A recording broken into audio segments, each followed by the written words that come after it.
la videocharla con don Armand de Fluvia y Escorza. Debo decirles a ustedes, jóvenes, que don Armand es licenciado en Derecho por la Universidad de Barcelona. Don Armand estudió un diplomado en Paleografía y Diplomática en la Facultad de Filosofía y Letras de la Universidad de Barcelona y fue profesor de la Escuela de Genealogía, Heráldica y Nobiliaria de Barcelona, fundada por el Instituto Luis de Salazar y Castro. Don Armand también tomó un diplomado en Genealogía, Heráldica y Nobiliaria. Él es asesor de heráldica del Departamento de Gobernación de la Generalitat desde 1980. Don Armand es fundador y presidente de la Institución Catalana de Genealogía y Heráldica. Él es asesor del Archivo Histórico de la Ciudad de Barcelona y del Archivo Nacional de Cataluña. Es miembro de la Sociedad Catalana de Onomástica. Recibió el premio Arenberg de Genealogía de la Confederación Internacional de Genealogía y Heráldica y también es miembro del Centro Nacional de Investigaciones Genealógicas y Antropológicas de Quito, Ecuador, del Centro de Estudios Genealógicos de Córdoba, Argentina, correspondiente de la Academia Guatemalteca de Estudios Genealógicos, Heráldicos e Históricos, y también es asociado de la Académie Internationale d'Heraldique. Es miembro de la Società Italiana de Studi Araldici, académico correspondiente de la Real Matritense de Heráldica y Genealogía. Don Armand es asesor de Heráldica y Genealogía de Cataluña por nombramiento presidencial desde 1991 y en el año 2000 la Generalitat de Cataluña le concedió la más alta distinción, que es la Cruz de San Jorge. Y por último, en 2008, el Ayuntamiento de Barcelona le concedió la Medalla de Honor de la ciudad por su labor en el campo de la genealogía y de la heráldica. Muchachos, pues entonces con ustedes está don Armand de Fluvia y Escorza, quien nos va a hablar en esta ocasión de genealogía. Y don Armand ha llamado esta charla Genealogía y la búsqueda de los antepasados. Entonces demos un aplauso a don Armand. Bienvenido, don Armand. Muchas gracias. A la Facultad de Estudios Superiores Acatlán. Lo escuchamos con gusto. Muchas gracias. Para mí es un honor dirigirme a todos ustedes. Además tengo mucha simpatía por México, porque mi nuera es mexicana. Ella es hija del que fue un pintor, Jorge Flores, del grupo de Siqueiros, Rivera y todos esos, que murió debe hacer unos 3 años, y por tanto pues tengo bastante simpatía con México, ¿no? Bueno, el tema de hoy, que es la genealogía. Yo empecé la afición a la genealogía cuando estudiaba el bachillerato. En aquella época, en mi época, los años 40, tengo 82, o sea que ha pasado mucho tiempo, pues se estudiaban los países por la lista de los reyes, y tenías que aprenderte de memoria pues todos los reyes godos, en fin, todos estos países. Y había un país, que era Francia, que tuvo 18 reyes Luis, y entonces quise saber qué familiaridad tenía, qué relación genealógica había entre los distintos Luises. Entonces empecé con esto y seguí haciendo pues la genealogía de todos los soberanos del mundo.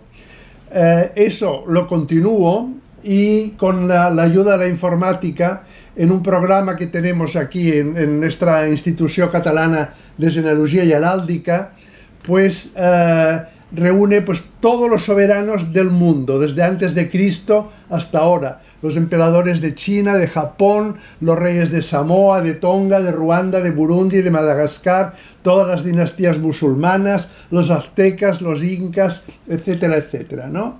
Y por tanto pues he llegado ya a más de 64.000 personas introducidas en el programa. Y también luego ya me dediqué especialmente a las familias de la nobleza catalana. Unas familias muy importantes en la historia de mi país, que es Cataluña. Cuando yo ingresé el año 68 para colaborar en materia de genealogía y de heráldica en la gran enciclopedia catalana, que tiene 21 volúmenes, y entonces me ocupé de todos los árboles genealógicos de los grandes linajes feudales catalanes y de las dinastías más importantes, digamos, de Europa, ¿no? Bien, cuando el año 68 me dediqué a hacer este trabajo, me propuse hacer de la genealogía una disciplina seria. Y digo eso porque casi puedo afirmar que todos mis antecesores en el campo de la genealogía, genealogistas, la mayoría de ellos, y digo, no me importa decirlo, la mayoría se dedicaron a falsificar o sus propios linajes o los de sus clientes para tal de, en fin, que fueran que tuvieran los antepasados más brillantes que pudieran tener, ¿no? Así había en toda la historia de los grandes linajes catalanes, pues estos genealogistas se habían dedicado a, por ejemplo, una gran familia como los Cardona, los hacían descendientes de un hermano de Carlomagno. A los Moncada, otra gran familia, los hacían descendientes de los duques de Baviera. E incluso los Moncada dejaron a un lado su escudo propio para adoptar las armas de los duques de Baviera, con los que realmente no tienen ninguna relación, ¿no?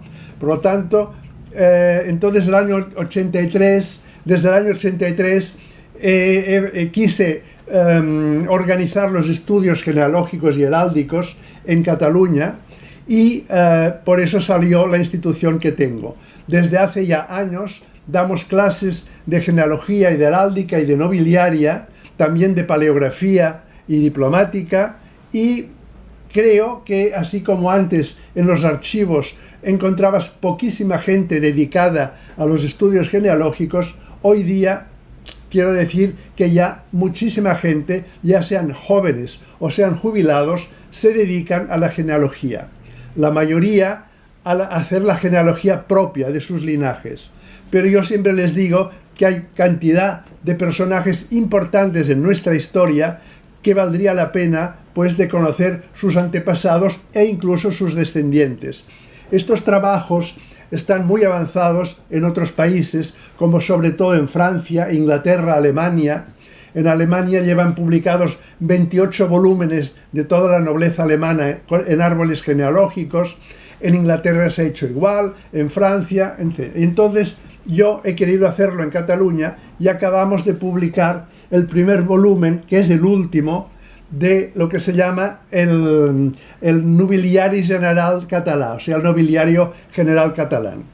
El primer volumen comprende todas las casas condales y vizcondales catalanes desde la época carolingia. El segundo será la nobleza inmemorial. El tercero y el cuarto, la nobleza de privilegio, o sea, aquellas personas que a partir de 1317 un soberano catalán, Jaime II, elevó a la nobleza a un plebeyo, digamos, a una persona del común. Pues este es el primer privilegio que se conoce de ennoblecimiento de una persona. Entonces, a partir de aquí, la nobleza anterior es inmemorial y la nobleza posterior es de privilegio. Y esta también la he dividido en dos volúmenes, uno en la nobleza rural y la otra en la nobleza urbana.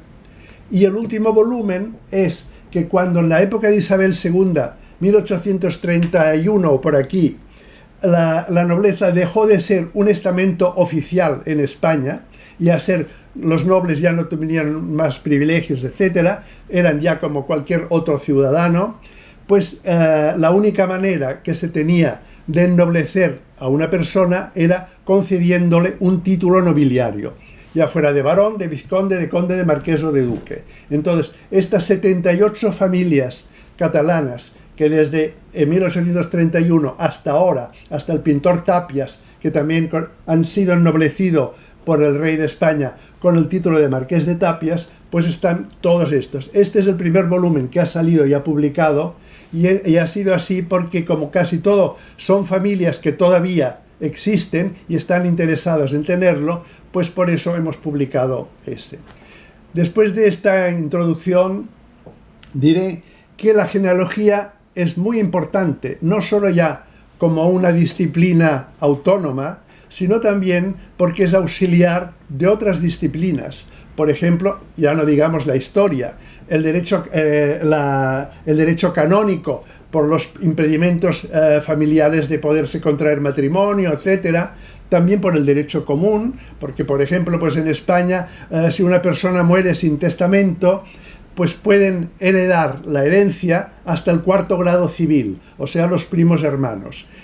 Por tanto, pues también interesa todo este tipo de cosas. Sobre todo también tiene una relación muy, muy cercana con la medicina, con la genética, con la endocrinología, la biología, porque evidentemente, como ya sabemos que desde Linneo y otros investigadores primero vieron que había unas leyes de herencia, primero con Mendel, etcétera, con las plantas, luego con los animales y finalmente también con las personas, porque evidentemente hay muchas enfermedades que se transmiten por herencia, no digamos pues cantidad incluso no solo físicas sino también psíquicas se pueden heredar, ¿no? Por ejemplo, el albinismo, el daltonismo, hay toda una serie de enfermedades que se heredan y por eso la genealogía es importante por esas cosas, ¿no? Entonces, históricamente, la genealogía ha interesado siempre a los países. Ya no digamos, por ejemplo, los países cristianos.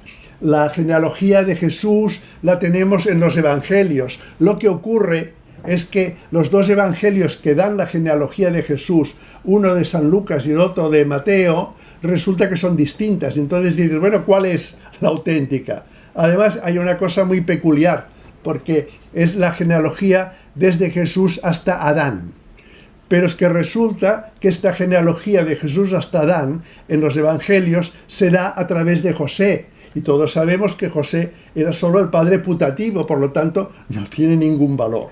Por lo tanto, yo siempre también digo que la genealogía es una ciencia exacta, porque para mí se basa en documentos fidedignos, o sea, que no admitan ninguna controversia. Por lo tanto, pues hay que probar cada prueba genealógica con documentos auténticos. La cantidad de falsificaciones que ha habido casi en todos los países, pero sobre todo en España, para falsificar genealogías, para encontrar antepasados ilustres o para un título de conde, etcétera, porque la cosa de ser noble aún a la gente le interesa bastante, a mucha gente, a otros que consideran que no tiene ningún valor, evidentemente. Por lo tanto, he conseguido con mis trabajos que hoy día ya los historiadores que nos desprestigiaban totalmente a las genealogistas y a la genealogía vieran que es una disciplina muy importante para el estudio de nuestra propia historia, ¿no? Hay cantidad de personajes famosos en la historia de todos los países que, por ejemplo, dicen, bueno, este señor, ¿por qué llegó a ser primer protonotario del país o primer ministro, lo que sea? Pues porque resulta que tenía un tío que era obispo o un tío que era un político muy importante. Entonces, claro, si eso no se sabía, pocas veces puedes averiguar por qué a este señor se le dieron todas estas prebendas y preeminencias, ¿no? Bien. Entonces, como digo, el estudio de la genealogía, pues hoy día ya está como muy asumido y lo consideran importante, ¿no? Entonces, la cosa importante también es saber cómo se hace una genealogía. Por ejemplo, la genealogía familiar de una persona. Yo siempre les digo, supongo que en México debe ser igual, que cuando uno quiere saber de dónde viene, quiénes eran sus antepasados, qué hacían, a qué se dedicaban, etcétera, que es importante, porque para nosotros mismos, por ejemplo, pues yo tengo hasta todos mis bisabuelos de que murieron todos, porque así sé que la genética me puede influir según en qué cosas, qué cáncer, corazón, etcétera, etcétera, ¿no? Por lo tanto, es importante también para esto. Yo hago mi genealogía por todas las ramas, o sea, todos mis antepasados, no solamente por una línea paterna o materna, sino por todos. Lo que pasa es que, por desgracia, en este país en España y en Cataluña, las guerras se cebaron también con muchos archivos. Desde la guerra contra el francés, la guerra de la independencia, que se quemaron muchos archivos. Luego las guerras civiles de los carlistas en el siglo XIX. Luego nuestra guerra civil, que se dedicaron a quemar iglesias y a destruir casi todos los archivos, pues queda poca cosa realmente. Hay, por ejemplo, una villa catalana que se llama Granollers, muy cerca de Barcelona, pues que quemaron el archivo parroquial, el registro civil, el archivo notarial y el registro de la propiedad. O sea que imagínense que la gente se queda con que nada, no puede justificar nada, ¿no? Entonces ha tenido que suplirse con documentos pues, que tenían las personas para hacer reinscripciones, que se decía, ¿no? Bien. En todos los países, como he dicho, es importante la genealogía. Ya desde las tabletas suméricas en lo que es ahora Irak, pues que se han descubierto las listas de los monarcas sumerios, babilonios, hititas, etcétera, etcétera. Entre los griegos era importante también para saber las familias más importantes de Atenas y de todas las ciudades griegas. En Roma también es importante el linaje de las personas. Muchas de las lápidas sepulcrales que se encuentran en las vías de antes de entrar en una ciudad, donde se enterraban en las vías sacras estas a los muertos, generalmente estas inscripciones dicen fulano de tal, hijo de tal, nieto de tal, sobrino de tal, etcétera, da también referencias genealógicas. Creo que también, no sé, entre los incas también había los libros con las dinastías de los reales. No, desconozco el tema en México, pero sería también muy interesante conocerlo. Con otros países de América tenemos relación también, sobre todo en países donde ha habido mucha inmigración catalana que se hizo. Bueno, los catalanes tuvimos prohibido ir a América hasta Carlos III, porque, en fin, la corona de Castilla tenía el monopolio de la ida a América desde Cádiz y Sevilla también, ¿no? Pues a partir de Carlos III empieza ya una gran también desplazamiento de catalanes, sobre todo pues para buscar fortuna, hacer las Américas, que se llamaba.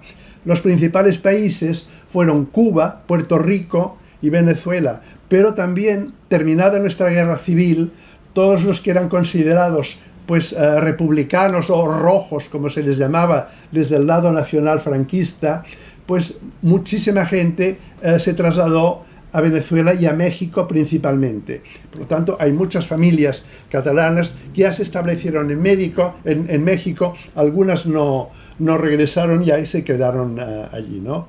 Por lo tanto, nos interesa también, así como nicaragüenses, argentinos, etcétera, nos han mandado artículos para nuestra revista de familias catalanas radicadas que pasaron a aquellos países, también sería interesante saber, no sé, si hay o personajes famosos, etcétera, de origen catalán en México, ¿no? Bien. La genealogía, para empezar una genealogía, lo primero que tiene que hacer una persona es preguntar a todos los miembros de su familia, sobre todo a los más viejos o mayores, pues saber todo lo que sepan de la familia. Y uno va tomando nota, va apuntando, haciendo como un informe de todo lo que ha podido recoger. Otro segundo paso es que vayan por la casa, si es una casa grande, antigua, lo que sea, mirando en baúles, en lo que sea, si hay documentación, testamentos, capitulaciones matrimoniales, etcétera, que puedan dar información genealógica. Una vez recogido eso, tampoco te puedes fiar en esto si no lo compruebas, que es lo que me he dicho antes. Todo aquello que de viva voz te han dicho los parientes, hay que comprobarlo con la documentación. Evidentemente, la documentación que se encuentra en casa, que generalmente es de registro civil o de notarios, etcétera, también es una fuente verdadera de encontrar las cosas, ¿no? Entonces, una vez tenga esto y una persona se ha organizado ya un poco de árbol, lo primero que hay que hacer es ir al registro civil. y allí consultar las actas de nacimiento, de matrimonio y de defunción. En España, a diferencia de Francia, que empezó en 1810, el registro civil no empezó hasta 1870. Pero en fin, algunos también se han destruido, que es una tragedia. Pero bien, o sea, a partir de 1800 uno puede llegar a buscar antepasados hasta 1870. A partir de aquí, ya no existe registro civil, entonces uno tiene que ir a las parroquias, a los libros sacramentales, los libros de bautismo, de casamiento y de óbito. Yo distingo lo civil de lo eclesiástico porque digo nacimiento, bautismo, casamiento, matrimonio, casamiento, defunción, óbito. Y así ya sé si se trata de la parte eclesiástica o del registro civil, ¿no? Bien, entonces en las parroquias, si se conservan los archivos, hay muchos archivos parroquiales que se han trasladado a los archivos diocesanos, o sea, de los obispos, para más seguridad, porque como digo, así por lo menos se pueden preservar de contingencias que existan en el país. Una vez has encontrado esto en los registros parroquiales, puedes llegar a ellos hasta el año 1500